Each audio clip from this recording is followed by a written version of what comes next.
Yes guys, so this tutorial is going to be basically how I edit my photos in Lightroom.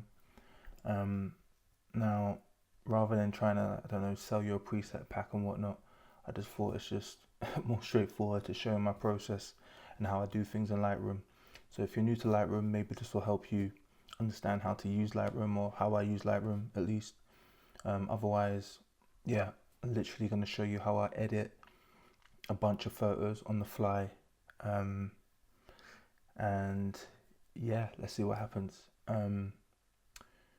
Usually I love doing portraits. I feel like portraits is my strength, but if we're gonna make this actually authentic and edit the next set of photos that I need to edit, there's no portraits that I need to edit right now, so we're gonna do a bunch of stock photos that I'm gonna submit to Adobe Stock, because I make a little bit of change on Adobe Stock through my photos and videos. So there's a bunch of photos that I want to edit, as you can see on screen, of the Big Ben. It's quite a bait image. I'm not expecting to make that much money from this because it's kind of obvious, but you'll be surprised on how many images that you don't really that you're not really passionate about per se, that actually work well on stock.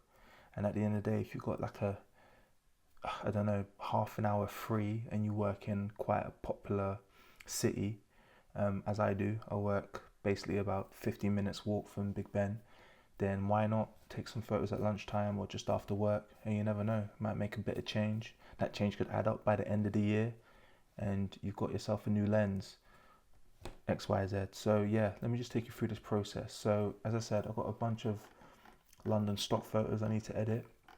As you can see in this album, some of these photos have already made money on Adobe Stock. I think like one of these photos sold. One of these photos that was straight anyway. But I remember that's it. I think this one, sea containers, because I work near the sea containers, with St. Paul's in the distance. I think it's kind of one of these shots. And I shot it around sunset, as you can see on the rooftop. Or was it that one? Anyway, one of these shots sold on Adobe Stock. So these have already got a kind of grade on it. I don't go too heavy on my stock images grade, but as these photos are already up, I think I uploaded these earlier in the year, so we're in August now. I uploaded these in around Feb. I've got some new set of photos, I think it's these ones, of the Big Ben, as I said. And in the sense of how many photos I've got here, I mean, to once I just kept on shooting away until I got closer to Big Ben. As you can see, I'm getting closer and closer and closer until I'm here. And even if you kind of just see through the shots, I think these shots are all right. Obviously, you're not allowed to show people in the Adobe Stock, because unless you've got like a model release form, they'll get rejected. But I love long exposures, and what I love about some of these shots is just like, in the sense of like the postcard vision that a lot of people got of London.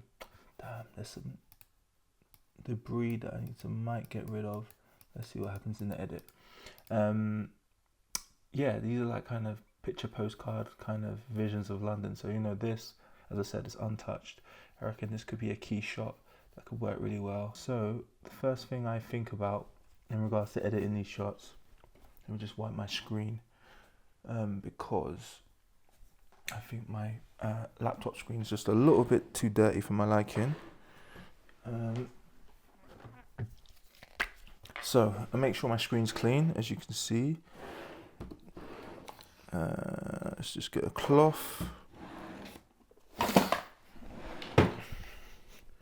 And if you can see from my camera screen, I have two screens. The LG screen is really good. It's actually, the colors are very, very similar, which I got recommended from an Apple Genius member of staff, because I wanted like an Apple screen, but I didn't want to shell out like $1,000 plus for an Apple Studio screen. Yeah, so they told me a little tip that the Apple Studio screens are actually made by LG. So if I get like an LG Art, actually, what LG screen is this? Let's just see. Going a little bit off topic here, but Why not? So my screen display, LG HDR 4K. I mean, to be honest, that probably doesn't tell you the model, but if you're really interested in the model, maybe I could do it after the video. But anyways, so how would I edit these set of photos? So first thing I would do is that because we're in a similar location to where my other photos were taken, and probably maybe a similar time, even though it was a different season in the year, these were taken around 6:30, so an hour and a half later, but it was in the autumn rather than the summer. So what I would probably copy the setting just to see what it looked like on this. So that's what I'm going to do. So first, let me just make an album called Adobe London Stock. London Stock August. And as you can see, I copied all of my new photos from my, let's say, collection folders. But I also copied one of my old photos just because I can just copy the grade off of that. So let's see what it looks like at first. And on import, by the way, I put like a setting that automatically puts like not a grade, I would say, but I call it calibration. So calibration that I put on, as you can see, it says calibration Canon RP is a setting that I put. So what I see on my LCD screen on my camera is exactly the same as what I will see on the computer. Because, you know, I don't know if you guys have ever got this, but sometimes I look at what I see on the LG screen, on the Canon screen, and I love it. As soon as I put it on the computer, it looks different, and sometimes I just want it to be exactly the same as it is on the LCD screen. So I've made a setting that that looks as close to what you see on the LCD screen to your computer screen. If you're interested in that, I put that free. If you've got a Canon RP, it'll work really well. I've even done it for a 550D and 700D on a neutral color profile. So yeah, if you want that, you can get it on my Gumroad for free. But yeah, we don't need to use that in this instance. But yeah, that's what I usually put as a setting. So you'll notice that if we look at the history of any of these photos, you can see import, calibration, Canon RP. So there you go. Anyways, let's get into it. So first off, let's see what this color grade that I made. I can even see the settings that I used. I did some custom editing straight in the photo. Then I used my film grade, which, to be honest, I generally use this when I feel like it's too dark and it just brings up the shadows a tad. That makes it just a bit more pleasing on the eye. So as you can see, that is it without. You know, the blacks don't look nice, not on the Canon RP. But then you just lift up the shadows. Just add a tint of green, which I've learned from just, you know, studying like film. And it just makes it look a bit more aesthetically pleasing. You know what I mean? It goes from like an ugly kind of digital shot to like, actually, I could kind of work with that. And then yeah, some other adjustments. So yeah, let's just see how it works. So I'm going to copy literally almost everything apart from the crop. I don't think I did any removals. I didn't do any vignettes or grain per se, but we'll take off all of this. Transform, lens correction, masking. Actually, I don't mind lens correction. Let's keep all of that.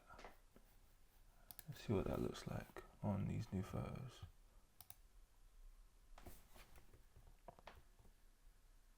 Not bad. What I would say is that I want to change the white balance back to the normal photo. That looks better. Shade. Nope. Put it back to daylight. Feels a little bit dull, but there is something about it. Yeah. Just makes it feel a little bit better. So let's do that. And then see something. Once again, just look at my film, subtle film 1, see what that does. That brings, it crushes the blacks again, which I don't want. I still want to maintain the contrast. Let's see what happens if I put a subtle bit of contrast. That makes it feel like modern day stock. Ooh, we might have to put that on it, yeah.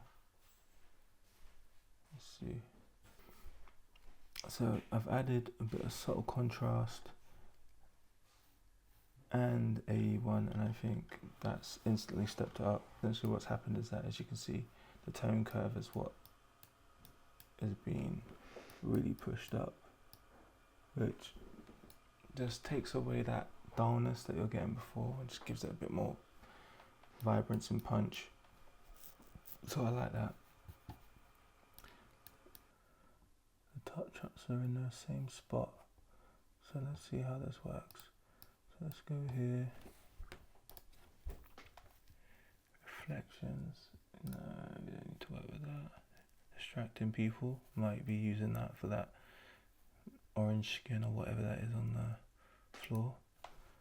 So we'll look into that, but for now, what do we want? We want remove, heal, clone. We want remove. We want it to be very small. Use generative AI.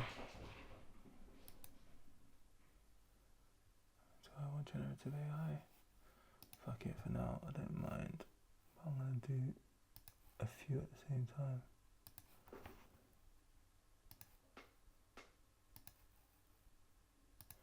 I guess with AI there. What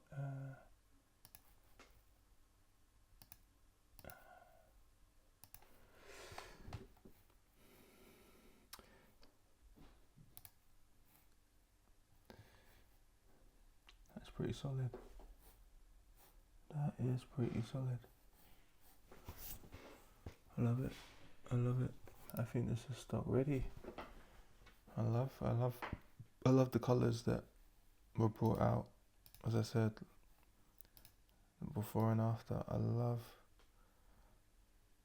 Took away the blemishes, took away the greyness.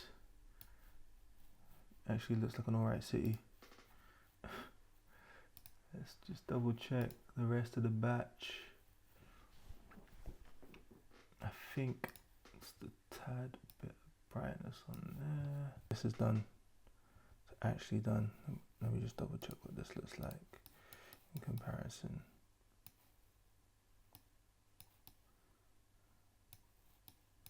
Yeah, much better. I'm not seeing anything that stands out to me that's like, oh, quick fix that in post.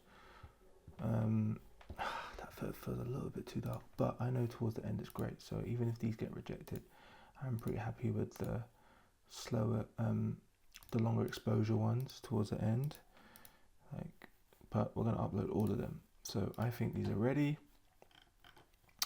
We are gonna go to London stock August. We're gonna go to publish, as I've already got an Adobe portfolio. Just go there. These feel good. Let's just go for it. Let's put some keywords in. London, South Bank. Let's just publish.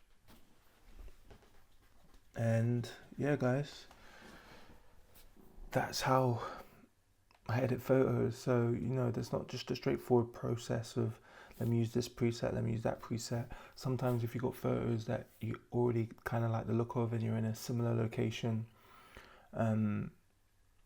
to previously, you can just copy and paste, see how it works, tweak from there. As you saw, I had a few presets for like the contrast, a subtle film setting, and then I just adjusted from there. And then the bit that actually took the most amount of time, which could have been fixed in pre-production, is just literally cleaning my lens.